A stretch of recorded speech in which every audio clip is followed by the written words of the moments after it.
Hello, and welcome to the Hopecast with Rachael Flick. Rachael is a speaker and an overcomer. As Rachael is walking through her own journey of grief, she's challenging others to persevere and overcome their own circumstances. We pray that you will be encouraged by this podcast. Here now is your host, Rachael Flick.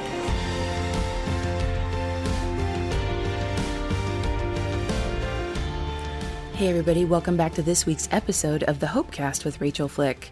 Today I'm bringing you my guest, Chanel Dokun. She is a certified life plan guide and relationship expert trained in marriage and family therapy. Through her speaking and coaching, women get clarity on their life purpose so they can unlock their full potential and build a life they love. Prior to running her own business and launching a thriving therapy practice in Manhattan, she worked in publishing at Hearst Magazines. She now splits her time living between New York City and Atlanta with her psychiatrist husband and their adorable son. You can learn more about her at chaneldokun.com. Chanel, welcome. Thank you. It's so good to be with you today. I absolutely love that you're here. I'm excited about your new book, Life Starts Now, How to Create the Life You've Been Waiting For. Yeah, I can't wait for everyone to read it. Yeah, I'm excited for them to read it too. Will you tell us a little bit about it and what inspired you to see the need for this in your practice and with the women that you're working with? Yeah, it's really rooted in the life planning work that I've been doing with women for the past decade. I've been helping women really try to figure out how to step into their purpose. And so how do they create a life that is more meaningful? How do they tap into their unique identity and start to identify, their talents and what they're passionate about and really try to find that North Star for their life?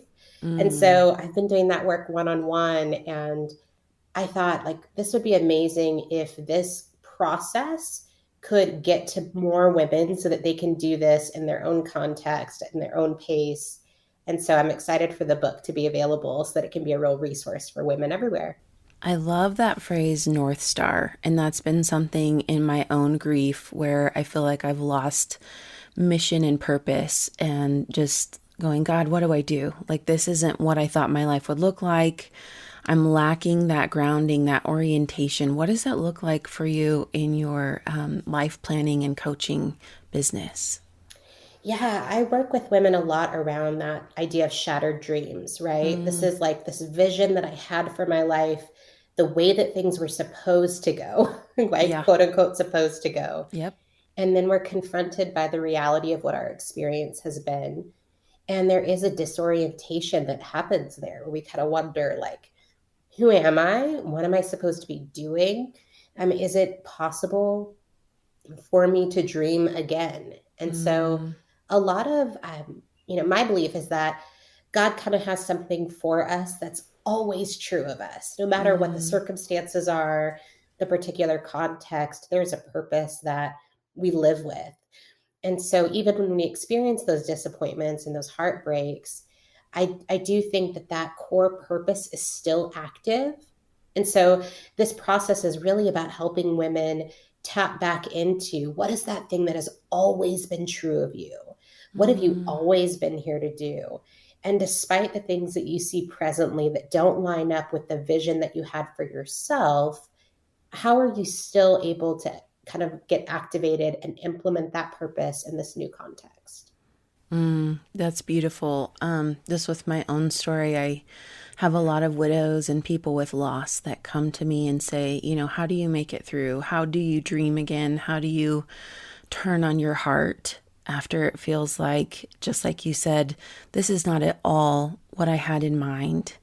How do you begin to kind of light that flicker of hope again with people? Yeah, I think just reminding them that the present disappointment that you're feeling isn't permanent. I know I've personally had a lot of heartbreak. I kind of grew up in some very difficult circumstances. I won't go too much into my background. You can tell as much as your story as you want. Tell all of my business. Just as much as you want. I definitely had a hard time growing up and lost my dad when I was very young, and then later lost my mom. And I remember just feeling consumed with this just despair. Mm-hmm. I used to always compare myself to Job. I said, like, Mm-hmm. this is just all I can expect is more pain. And I Yeah. think that that would be my encouragement, and kind of where I try to direct my clients now is, what is the anticipation that you have for your life? Like, are you expecting that only bad can come because you've dealt with such heartbreak? Or is there still the possibility that some good is there? And I think holding on to that small thread of hope that just because my past has not been what I wanted doesn't mean that my future can't be different. And trusting that God still has like a good hope and good purpose for me, that's allowed me to kind of get pulled out of those really dark seasons. So just to not lose, I mean, I know it's maybe cliche to say, but to not lose that small thread of hope that Mm. it's always possible for something different to happen. Mm. Yeah, I like how you say, I can only imagine, especially losing your parents at young ages when we're growing up and learning what we believe about the world. What do we believe about God? What do we believe about ourselves and our identity? And, taking on an identity of untruth, of, bad things always happen to me, or, I can't put my heart on the line and hope, or I always get disappointed, things like that, that just Right. become a part of our narrative. And we don't even realize it, especially when we start out with trauma as young kids, to have the Lord kind of reach in and say, this doesn't always have to be your story. I do have more opportunities for you. I can see a future for you. And I will admit, like, my story, I have trauma in my childhood, and then, meeting my husband, that felt to me like hope and redemption. So when he died, it was like, well, if the hope can die, how do I hope again? Right? Like, Mm. I got up, I tried, and then it felt like that was crushed. And so I'd love to hear more about what you saw in your book to lead people into being willing to, I mean, hope is risky in a lot of ways, right? Yes. Because if you don't hope, then you can't lose. If you don't hope, then you can't win either. Hmm. But sometimes it feels safer to tuck that hope away than to put that out there and begin to imagine something better than where we're at the moment. Yeah. Yeah, it's such a great point that you're making. And I think one question that I often ask myself, and one that I find I'm challenging my clients with, is, does that despair serve me? Right? Mm, Like the fear that things will always be the same and that I will experience this heartbreak and disappointment again. Was mm-hmm. I foolish to ever have hoped that Right. something could be different, right? And that kind of, it's almost like a shame response. I know I certainly have at least felt that way Mm-hmm. of once allowed myself to believe different and then fell flat on my face again, right? It Yes, feels like almost like I'm ashamed of myself that I believed that something could be new. that's good. And I go back to that question of like, but does it serve me to stay in that space? I find that when we are overcome by fear and when we're kind of paralyzed by our disappointment, all that does is it just keeps us in this stagnant, stuck space Mm-hmm. where we just get to sit and live in that misery again and again and again. And, Mm, there's all the fun therapy stats too of just how, that kind of fear can actually just keep us in a place where we become less creative and we lose our sense of humor. We lose our ability to even see joy and all these different things. And so I've always tried to flip that and say, like, what's the more helpful response for me right okay. now? What can actually lead me into a new path?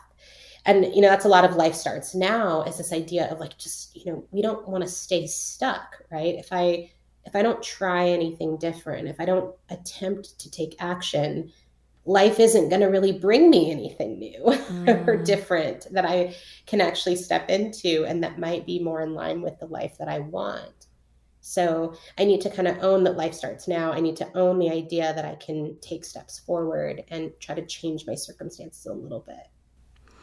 That's so good. And I relate to that on so many levels. I'm thinking of a friend who lost a family member in the last year, and we were talking about how when you've experienced loss, if emotions are on a full spectrum circle and the positive is on the left and the negative is on the right, or what we would assign as negative, fear and anger and sadness, that it's like the happy side, the happy half goes dark in that sense of loss. And that feeling stuck, that feeling trapped, like the idea of your life starts today, or how can I implement this, or this isn't serving me for my better good in the future. That seems really distant from you in that time when you do feel stuck.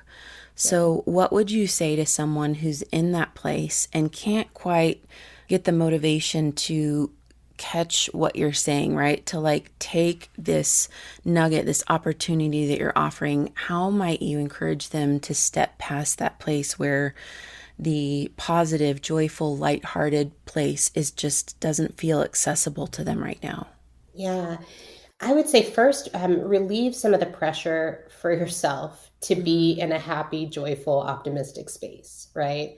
I think that it takes time to get there, and that grief and sadness and despair and all those quote unquote kind of negative emotions, right, that we always want to distance ourselves from, those things can be helpful teachers in our lives too. And so, and they're there for a reason. You're not Right. feeling those things because you're being irrational. It's actually the very rational part of you that is engaging with the honesty and the truth of reality that kind of facilitates you feeling that way. So I think to first not try to push away from those negative feelings at the outset, to accept that That's it's good. okay for me to be in a darker place. It's okay for me to feel like I can't kind of get up and make my next move, right?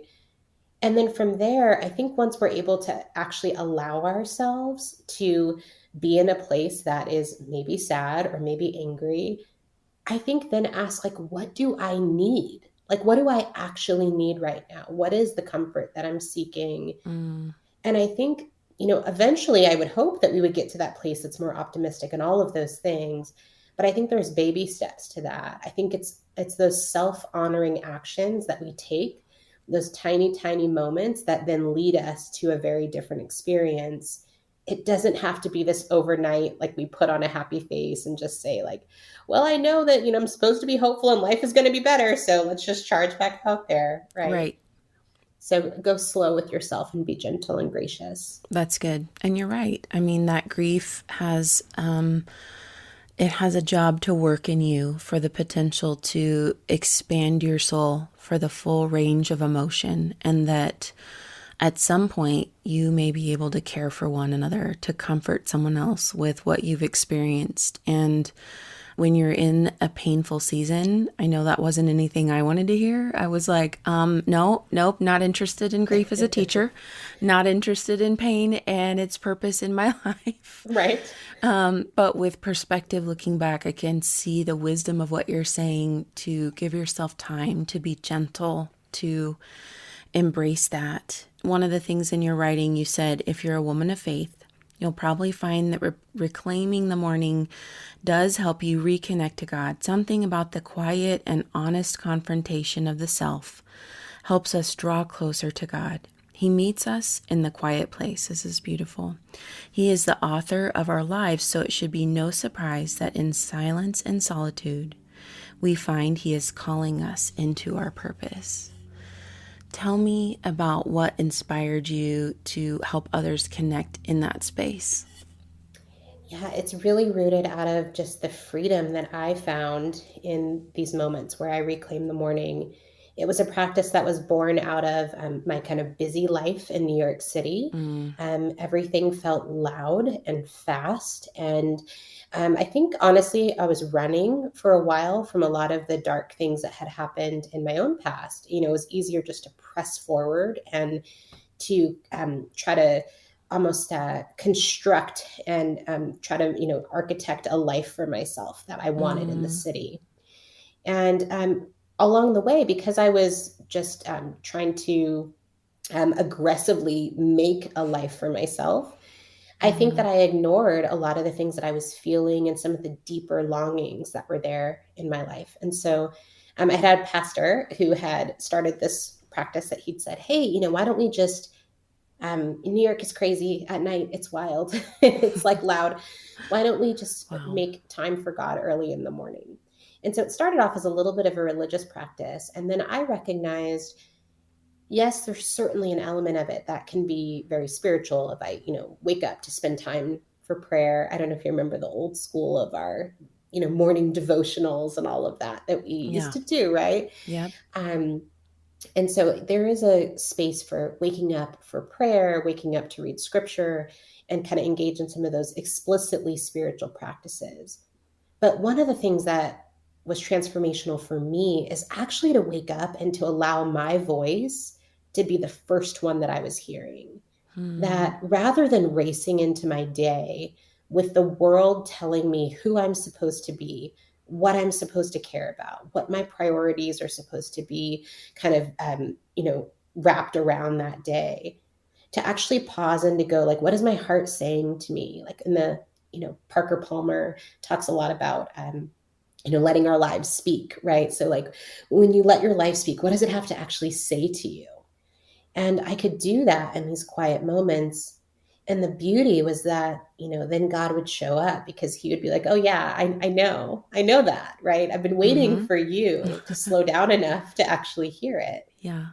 And now, in that place of honesty, I can actually love you well. I can actually speak to you well. I can actually help you start to move into the greater desires of your heart because you're not avoiding them. You're not trying to put a band aid over the things that really matter to you. Mm. And I'm wondering, what did you learn about yourself in that space? Like, were you surprised at all to hear the voice of your heart? Did you uncover things? You said that you were pressing forward, that you're in that really busy, metropolitan New York lifestyle, which is easy. And I think even if you're not in a city like New York, if you have things on your to-do list, if you have children needing your attention and, wanting to wake up when you do or before you do, or when you're tired, that's really easy to just, clip on past that, right? Like, I'm just going to stay busy, stay above the surface. And I'm not even really sure if I want to know what the voice of my heart is, or is that something that I can trust God to care for me in? Like, if I discover something that's really hard, what was that like for you in that space? Yeah. I think the biggest thing I discovered was that I was so tired. Hmm. And when I actually let my soul kind of slow down, I realized how tired I was and how long I'd been ignoring it. And then I started to recognize that so many of the things that I was pursuing were things that I didn't really want. That if I were to be honest with Hmm. myself and to actually process, like, what are the career goals that I have? Like, what do I want to do professionally? And what do I want my family to look like? And how do I want to engage, like on a global scale? Like, I would like to give back and be invested in what's becoming out here in the world, right? And I realized that my daily activities and efforts were pursuing a life of significance that was not the life that I actually felt God had equipped me for Wow. uniquely. And when I was able to get quiet, I saw that misalignment, and it was so freeing because I was able to go, wow, okay, at that point for me, just to be very specific, it was like I'd moved to New York. I wanted to work in publishing. I was working at a magazine and I thought, man, I'm killing it. Like, this is what it's supposed to be, right? I'm like living the life that I always wanted. And then I thought, well, yeah, this feels really empty to me. And there's a Hmm. beautiful part of working in publishing for sure. But for me, I felt a desire to sit with women in their lives in different ways. And I really cared about relationships. I wanted to help people build more stable families. And I wanted to help women see like the wholeness of who they were. And those were things that I couldn't explicitly do I was at a home design magazine. And Okay. so I was able to back away and kind of let go of some of the energy that I was devoting to trying to win in the world's eyes of what success is supposed to be.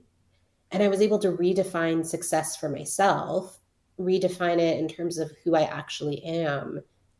And it just felt like this wild release for me. Wow. It was incredibly freeing. And so I feel like that's the process that I'm trying to invite women into is I would love if every woman could have that moment where she slows down and she lets go of the pressure. Like she's able to actually get her head above water and to say, like, this is what I care about. I don't care what the world or my family or friends or social media or whatever is telling me I'm supposed to want. This is what I want. And I have permission to go after it because I'm the only one to do it.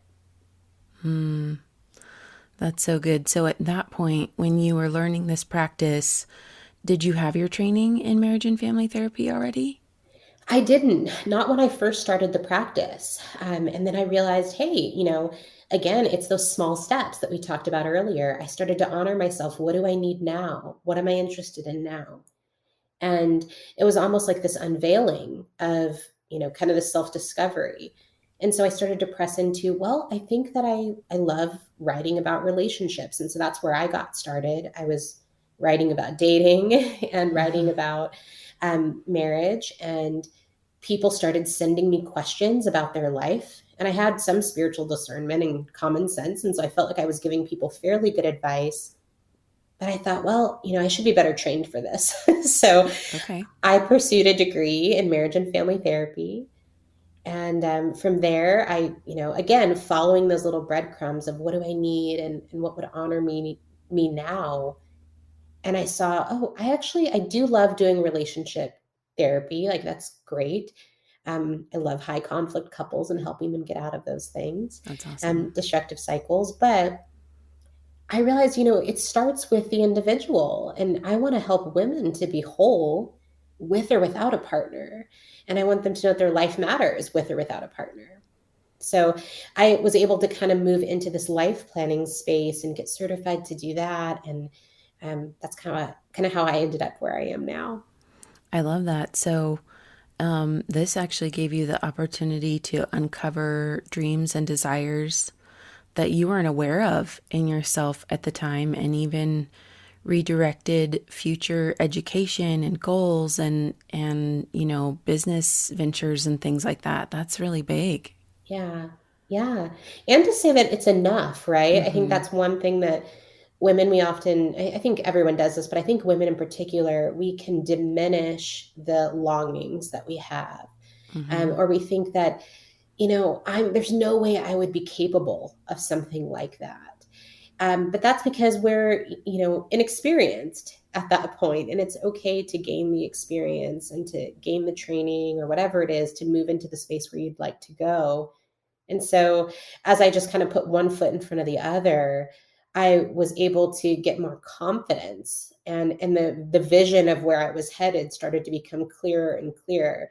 I think if I had a fully fleshed out vision at the outset, I probably would have run from it. I probably would have been Too big, too scared. scary. Yeah. Yeah, exactly. So tell us a little bit more about, like, if you get your book and you look at this chapter, Reclaiming Your Morning, what does the prompt look like? How are you inviting people into this practice? Yeah.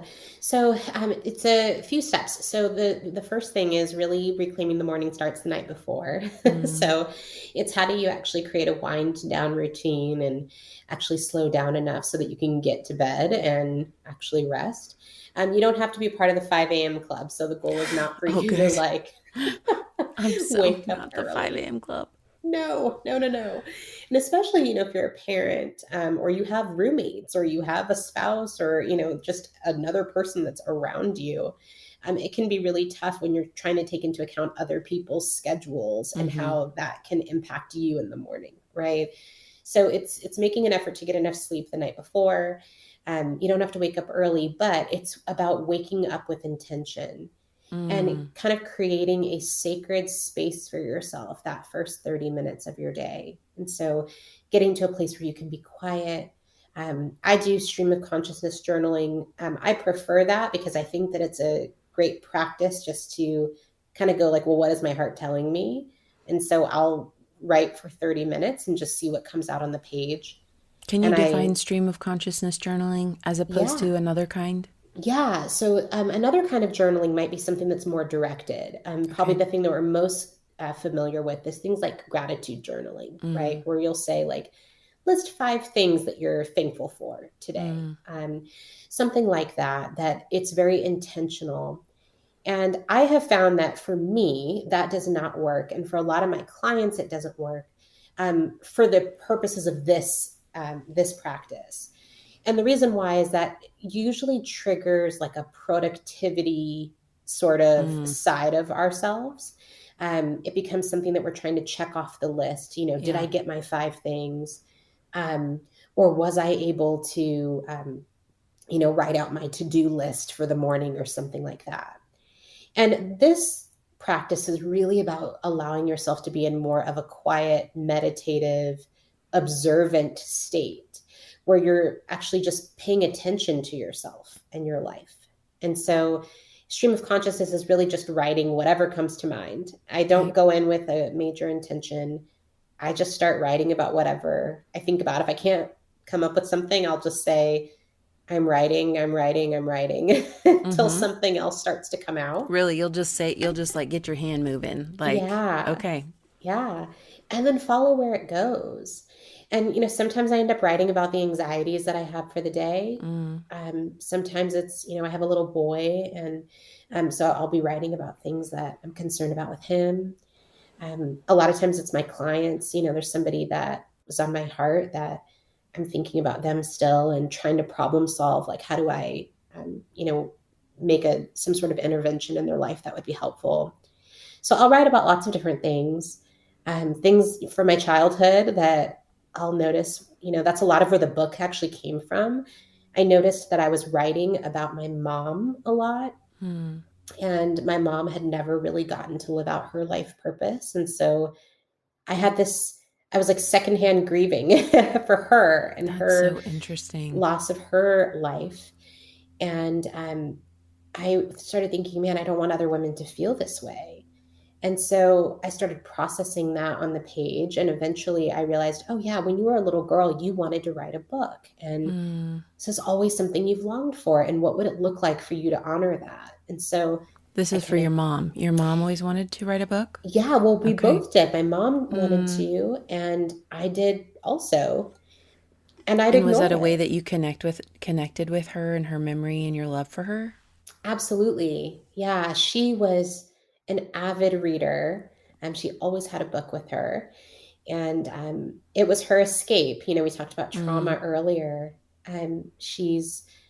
She had experienced a lot of trauma. She was the oldest of 11 kids, and mm. with a single mom. So she was responsible for raising most of her siblings, and then had 3 kids of her own. And so she never really got to live for herself. Her life was always about what she could do or provide for other people. And I think that she used books as a way to go out into the world and have access to like these big parts of life that she didn't get to personally experience. So, Mm. yeah, so I was able to find that. It was a really beautiful experience for me in that. Yeah, I love that. And how old were you when your mom passed? So oh my goodness, I was 29. My mom died when I was a little bit older. She'd been sick. Um, she had a series of strokes when I was 16, 17 years old. And so from that time, a little over 10 years, she was fairly incapacitated. So I was her caregiver for a while. And then my brothers kind of took over at various points, and we all cared for her until she passed away. Mm. So I always think of it as I feel like I lost my mom when I was a Younger. teenager. Mm-hmm. And then, really, really lost her when I was 29. Mm. I just see such a beautiful thread that the Lord is pulling in your story through your healing of being able to honor her, being able to Yeah. honor yourself, being able to bring forward your passion and identity while connecting to her and the love that you had for her and the dreams that didn't come true, right? The future that didn't happen with her, but being able to kind of weave in and out through that in your journaling process and in your writing process. And it seems so beautifully fluid to me. Yeah. It's, we all have something, right? I call it like our life equity. We've gotten Mm. these little shares that we Mm-hmm. pick up throughout our life of little things that we care about. And so my mom was a great impetus for that for me. I am very much invested in women and them discovering their purpose because of her life and because of what I witnessed.